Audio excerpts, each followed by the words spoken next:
حضور اکرم صلی اللہ علیہ وآلہ وسلم ایک مرتبہ سفر غزوہ سے واپس تشریف لائے۔ آپ نے مسجد میں جا کر 2 رکعت نماز پڑھی اور آپ کو یہ بات پسند تھی کہ سفر سے واپسی پر پہلے مسجد میں جائیں اور اسی میں 2 رکعت نماز پڑھیں، پھر حضرت فاطمہ رضی اللہ تعالیٰ عنہا کے گھر جائیں اور اس کے بعد اپنی ازواج مطہرات کے گھروں میں جائیں۔ چنانچہ یہ مرتبہ سفر سے واپس تشریف لائے، اپنی ازواج مطہرات کے گھروں سے پہلے حضرت فاطمہ رضی اللہ تعالیٰ عنہا کے گھر تشریف لے گئے۔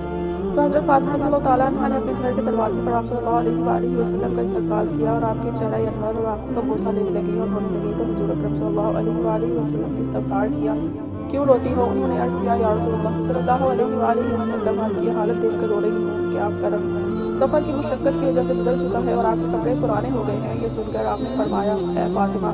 مت رو، اللہ نے تمہارے باپ کو ایسا دین دے کر بھیجا ہے جس کو اللہ روئے زمین میں ہر پکے گھر میں اور ہر کچے گھر میں اور ہر ادنا خیمے میں ضرور داخل کریں گے۔ جو اسلام میں داخل ہوں گے وہ عزت پائیں گے اور جو داخل نہیں ہوں گے وہ ذلیل ہوں گے، اور دنیا کے جتنے حصے میں رات پہنچتی ہے اتنے حصے میں یہ دین